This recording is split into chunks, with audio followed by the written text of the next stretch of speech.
How's it going, everyone? This is Brad Williams with Over 40 Fitness Hacks. I have my new season co-star with me, Dr. Mitchell Yass. How's it going, Dr. Mitchell? It is awesome to be with you, Brad, looking to spread the gospel about being pain-free and having the life you so justly deserve. Awesome. Can't wait. So, yeah, I agree. Well, let's, Dr. Mitchell, let's switch gears a little bit. I'm staring at your background now, right there. Yeah. Misdiagnosis equals chronic pain. Correct. Dive into chronic pain a little bit, and after that we can kind of go into the Yaas Method. Sure. But obviously everyone would like to get a hold of someone right after the injury, the acute injury, where it's probably the best to get a hold of it. But that's not what humans do. We wait, we take long, then we finally go see the medical doctor, or it used to be like that. Then we go see the chiropractor, physical therapist, and get it. So what's your take on chronic pain? Is there a certain percentage of injuries out there that are more likely to get better, or can you fix everything? So before you talk about chronic pain, you really have to talk about acute pain, right? Because let's just get some basic parameters down. Pain is an indication of a tissue in distress. That's why you get pain, right? A tissue goes into distress. It needs you to know it's in distress so you can provide an intervention to help resolve the distress of that tissue. And once that's done, it's no longer in distress. It never has to emit the emergency distress signal of pain, right? So we know that. Now, we know that that distress signal occurs at its inception of distress. The pain you feel is not happening 6 months before the distress, 6 months after the distress. It begins at the inception. Yeah. It is, everyone has to wrap their head around. You're not having pain for no reason. Yeah. That pain comes out because that tissue isn't working, and you need to know that so you could resolve the distress of that tissue. Now, we have to recognize that every tissue creates a different type of symptom. So if you're having pain at your ankle, you don't say, shit, I think I'm having a heart attack, right? But if you're having pain at your chest and your left arm, you say, shit, I'm having a heart attack. Because you've established that that particular symptom represents that tissue in distress, right? If you're having pain at your elbow, you don't say, shit, I think I'm having a stroke. But if the entire left side of your body goes numb, you say, shit, I think I'm having a stroke, right? Because you've established that that symptom represents a specific cause. So people do kind of know that. They just don't know that, or that concept has been lost when we talk about the neck, the back, and the peripheral joints, right? Mm-hmm. That's the key. So once we understand that, so someone has an injury. I'll give you one that really kind of enrages me, is the person who has the car accident. Yeah. So they had a car accident, they have neck pain, right? Let's say they're having neck pain. First off, what's the typical diagnosis given for that? For the person, they put the collar on, they went to the emergency room. What are they told they have? Whiplash. Yep. Muscle relaxers, cone now. Right. So the diagnosis is whiplash, right? Now, remember what I just told you. You noticed that when you had pain at your chest and your left arm, that was a representation of your heart in distress. That's an organ. That's a tissue. If you went totally numb on your side, that's distress of the brain, a tissue. So for you to have a proper diagnosis, you got to name a tissue. Because if not, how do you know what to treat? How do you know what's in distress? Right? This is straightforward logic. By the way, this isn't medical. This is Hippocrates created common sense analytical thinking here. And that's, by the way, that's what Hippocrates was. He was just a logician. He created the word diagnosis. He created the word symptoms. This guy understood. He just looked at people and said, well, they're having these symptoms. I've got to figure out what the symptoms are. That's what makes sense. So I'm following what's been around for quite a long time. So we understand that you have to name a tissue. So I'll ask you, what is the tissue named in the diagnosis whiplash? I have no idea. No tissue. Can you find whiplash on an anatomy chart? I don't think you can. Right. And that's the danger of the diagnosis. And that's why they use the diagnosis.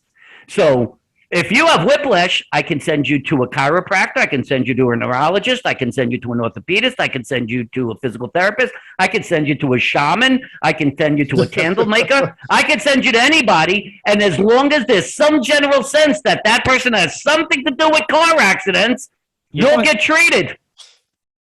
But you never get better. Right. But you never get better, right? That's the problem. And you have people who have been in pain for a decade. And when I contact them, I say, so what brings you here? Tell me what's causing your pain. They said, I was in a car accident 10 years ago. Think logically. Are you implying that an incident that occurred 10 years ago is still responsible for your pain? What possible insanity can draw you to that conclusion? So your body did not generate cells to repair the thing. I doubt that. Isn't it make more sense that something, we just said, pain is an indication of a tissue in distress, that there's some tissue still in distress that you haven't identified, therefore it's continuing? Doesn't that seem to make more sense? And since you never got a diagnosis that was real, because no one identified a tissue, it would make sense that the tissue unidentified remained unidentified for a decade, right? That's it. You see how dangerous this is? So what you want to understand is that you need to get the right diagnosis in the acute phase. And what's the method that the global medical establishment uses? The MRI. Everybody, I don't care where your pain is. Oh, you got pain in your shoulder? Come on, let's go get an MRI. Right? Back, MRI. Ankle, MRI. Don't see anything. You're fine. Or you find a structural variation. Oh, yeah. Herniated disc, arthritis, pinched nerve. And because it's found at the time you're having your pain, it is asserted to be the cause of your pain. That is what is known as correlative theory. Now we're going to go completely out of medical. We're going to talk straight scientific understanding, evidence-based understanding of how things work. Correlative theory is the lowest form of logic. Anyone who knows about logic or has been trained in logic knows that it's meaningless. Anything that could be tried to be established through correlative theory is basically being falsified as being a fact. Yeah.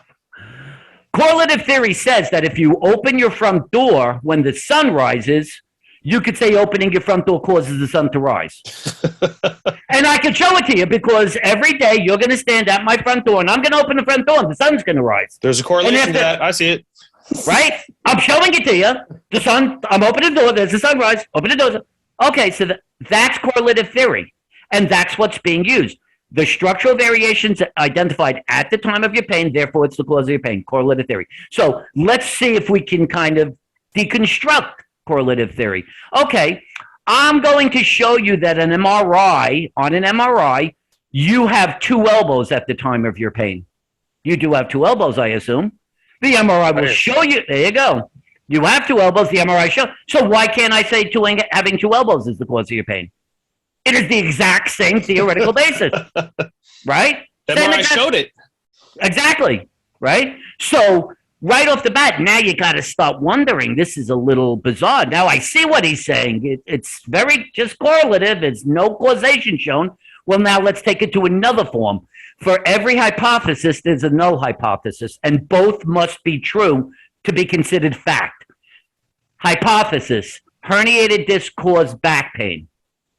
What would be the null hypothesis? People without back pain have no herniated discs. This is science. This is how it works. Anyone who's creating a scientific model to establish facts, you have to have a hypothesis and a null hypothesis. Yep. This is how it always works, right? Herniated disc cause pain. Null hypothesis, people without pain. So we did this study, and the people say, oh my God, like 70 to 80% of people who have pain have herniated discs. Wow. Well, there you go. Oh my God. Stamp it. That's good. Sounds like fact, right? Oh, all right. Let's just go to the null hypothesis and confirm it. So we now go to the people who don't have pain, and we do an MRI. In 1994, they do that. They do a study on people who have no back pain. 70 to 80% are found to have herniated or bulging discs. That's 1994. Yep, that's the problem. Now, so that's a really incredible red flag, not just to medical, but to logic. It's telling you that they're independent variables. So you would think that would have been a huge thing to come out, and the media should have. That's 1994. We're talking about 30 years ago, right? But you see, an MRI machine costs $1 million. Yeah. No, we can't stop using them. So. Not once we decided. It was one of the greatest fallacies ever. It is, by far, the greatest fallacy ever perpetuated on mankind. Nothing, not bleeding, not lobotomies for behavior, not certain medications. The use of the MRI, it is now 40 years into it, never finds the cause of pain. It is baseless. Here's the worst part. Remember what I told you when we first started this conversation about what I found? The greatest indictment of the failure of it is the fact that the symptoms people are having are not the symptoms they should have if the structural variation identified were to be in distress. Yeah. That's the biggest indictment. So the presentation of symptoms is not what it should be. So how could you say that that tissue is creating that symptom when it's not the symptom the tissue should create? I mean, how much clearer can that be? And yet, 40 years into this, you want to know why there's a chronic pain problem? It's easy. It's misdiagnosed acute pain. That's your answer. And we're still doing it 40 years later. 40 years later. We still rely on the MRI. And it's not gotten any worse. It's not gotten any better. It's only getting worse. So if you want to understand, just to get you some kind of factual basis of what happened. So we're deep into the shit. We're deep into the 1990s. And pain is out of control. By the way, if you would have gone to the 1970s and done a study on the population, only old people were suffering with chronic pain. There was no such thing as not chronic pain, but sustained pain. Yeah. Only old people had that, and they called it rheumatism. And it was usually people that were then retired. Oh, that's a red flag. What happens when you retire? Anymore. That's right. So remember that. Keep that in mind. Everybody else is doing fine, right? Now we end up in the 1980s, 1990s. We have advancements in technology, automation, phones, laptops. Now everybody's basically not doing anything manual. Everything is automated. And people are spending too much time on their phones and on their laptops. And as a result, they're using their muscles less, so there's a higher susceptibility to straining. What do you notice? The age group of people suffering with this sustained pain went from over the 60s and 70s all the way down to the teens now. Everybody's suffering, and it's globally, right? So you have to account for that. Okay, so it's a muscular cause, right? So we know that's the cause. We realize that MRIs can't find any of these muscular causes. That strained muscle or that imbalance or the misalignment of a joint surface due to a weakness or imbalance of a muscle attached to the structure of the joint, muscles impinging on nerves, none of that shows up. So we have this high level of people now, this vast number of people suffering with pain. They're using the MRI, which can identify all causes of pain. It's using correlative theory, and the symptoms the person's having don't match what it should be if that structure was to create pain. That's going to lead to like 95%, 98% misdiagnosis. So now all the treatments are failing, the surgeries, the epidural nerve block, the advent of pain medication, opioids. Everyone likes to talk about this opioid epidemic being about 18-year-old young men who are just trying to get drugs, and they found a cheaper way of finding, instead of street heroin, they're getting it.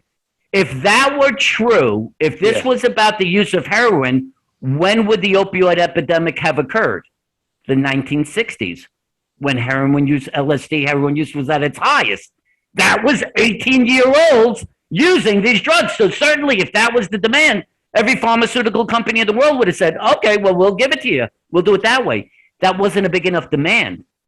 That wasn't enough to drive them to do the R&D necessary to create these drugs. Nope. They got the. You needed a massive population, a huge population, much bigger than that. When I wrote my first book in 2008, 75 million Americans suffered from chronic pain.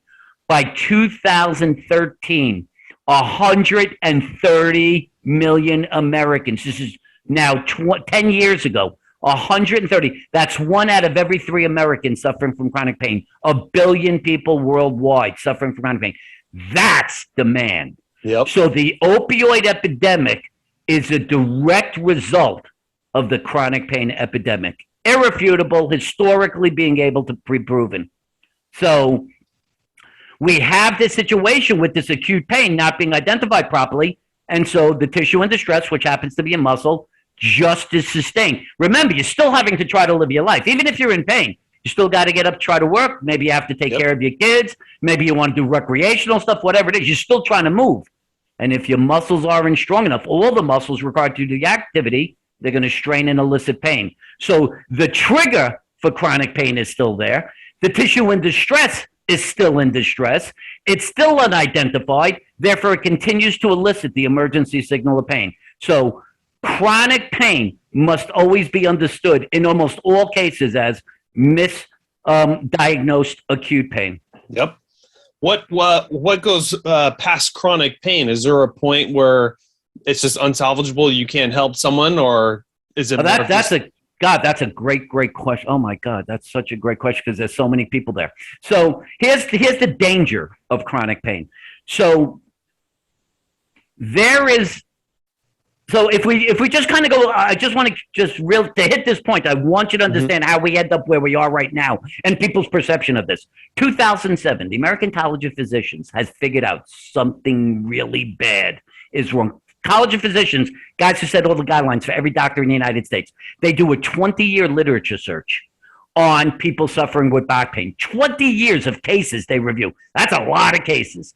This is their recommendation. They established that of those people who seek care for back pain, 85% fall into a category of non-specific back pain, meaning like they don't see a knife in their back. They don't see a bone sticking out, right? There is no obvious structural variation. That's 85%. Right. So 85%, that's the vast majority of people fall into this non-specific back pain. They established that any attempt to categorize their pain with any type of structural abnormality identified on an X-ray or MRI accomplishes zero in terms of improving outcome. Zero. They actually recommend, and that in fact, this use of the MRI is leading to unnecessary treatments and unnecessary costs. They recommend that the proper way to address back pain is to do a thorough history and physical evaluation. Oh, that's right. It's at the core of what I do for a living, the Yaas Method. That is the basis of the evaluation, right? So that's 2011. It was shown on page 35 in a tiny paragraph in the New York Times. Nobody wants to know this, right? Pain became the behemoth of the medical system. More money is spent on that than anything else. So that's ignored. We get to 2000, and I think it's 2013. The National Institute of Medicine, which falls into the National Institute of Health, does a position paper. And this is critical. This was huge. They established, that's when they finally determined 130 million Americans, $700 billion a year being spent on pain. Coronary cardiovascular disease, 400 billion. Chronic pain, 700 billion. All right, now here's the big thing. Their conclusion is that the reason people have chronic pain is not because there's this continued tissue in distress. In fact, they think they've done everything perfectly, right diagnosis, right treatment. The person's brain just arbitrarily is shooting off these pain signals. It's arbitrary. We have to stop that. Well, if it's arbitrary and it's not from a tissue, is there a way of addressing something specific? No, there's no tissue. So their recommendation to addressing chronic pain, this is the American government.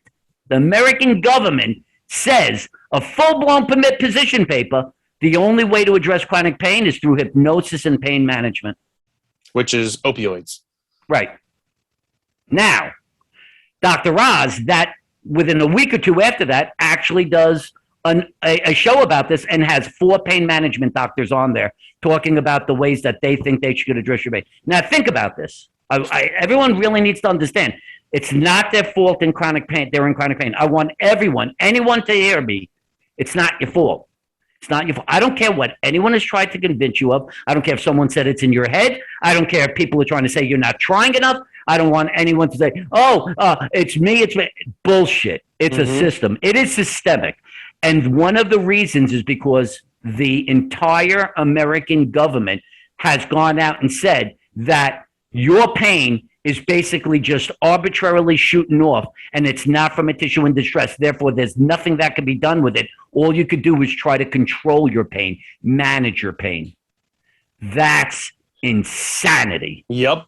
We're supposed to live with this for the rest of our lives. Right. So what happens to the culture? What happens to the culture? The culture begins to accept the idea that chronic illness and chronic pain are synonymous. That chronic pain is no different. Cirrhosis of the liver, stenosis of the heart, deterioration of the kidney, any of these things are the equivalent of chronic pain. So when you have your failed back fusion or your hip replacement, or you've tried all these other things and you're still in pain, well, that's just part of life now. And you simply have to accept that. Yeah. Now, that gets hard to accept. So people begin to get frustrated and anxious and have anxiety and hopelessness. And many, many, many become suicidal and kill themselves. And the reason there has been a rise to the psyche. The reason there's been a rise over the last decade in depression and suicide is nothing more than the uncontrolled chronic pain that people have had and no answer to resolving it, because a system has been willing to make money be the primary answer to what they should be doing. And instead of recognizing all the evidence, not a little, not part, not a majority, all the evidence is that the MRI is baseless. 40 years into this, they're still playing that same game. And it's global. It's global. This is the great. People talk about misinformation and all this other shit with COVID.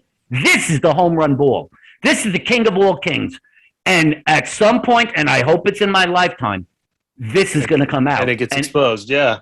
It has to get exposed. And that's what happened. The institutions, the government made that claim, and all of a sudden you took all hope away from everybody, and that's now the rise of all these psyche problems, depression, suicide, and everything. You know, and you have to understand how sick, how perverse this is. There is a website out called Curable, I think it is. It's an app. And I'm telling you, I read it and I wrote something. They said on their app, all pain is created in the head, in the brain. That is the greatest lie ever created. That is, even Hippocrates is laughing right now in his grave for someone to say that. You have pain receptors that's in tell your brain, yeah. Right. Clearly, and so I wrote, when I'm having a heart attack, the pain is coming from my brain, not my heart.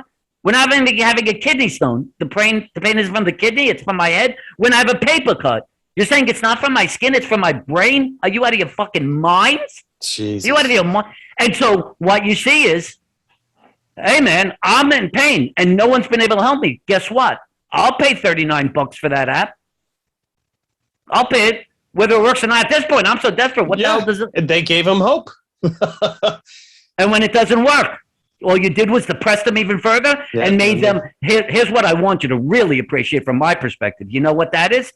That's making someone have one step closer to believing that there was never an answer to resolving their pain. And there is. It's called the Yaas Method. Yes. The Yaas Method that can evaluate and establish what tissue is in distress by doing a physical evaluation and determining what those symptoms are telling you as to what tissue is creating those symptoms. That's real. That's irrefutable. It is unmatched. It is law. It is the truth. And that's what I battle on a daily basis. That's why I think So, Dr. Mitchell, how can some of my listeners get a hold of you? Do you have a website, email? What's the best way? So there's two primary ways to get in touch with me. You could go to the website, which is kind of easy to remember, livewithoutpains.com. Livewithoutpains, it's plural.com. And also by email, I'll always answer emails, is drmitch at mitchellyass.com. It's DRMITCH at MITCHLLYASS.com. Those are the two primary ways you can get in touch with me. Okay. And I think it'd be beneficial for everyone listening out there if it resonates with you, at least get a screening consultation. It'll do you wonders. Like always, I'll put all those links Dr. Mitchell just said in the descriptions for the podcast. You can just click on it, get right to them. Dr. Mitchell, I just want to thank you so much for being on my show. I mean, we could talk for hours, which I'm hoping to get you back on. So I appreciate it. It's great. And it was really good talking to you. And I think we got into some real good information that will help people, I pray, recognize they kind of have to take some responsibility in terms of figuring out how to move forward in terms of addressing their pain, and recognize that the existing model isn't working for a reason. And they have to be strong and decide to step outside of it. Yep. So. It's as simple as continue educating yourself, people. Don't ever stop. Don't ever stop moving. Don't ever stop educating yourself. Absolutely.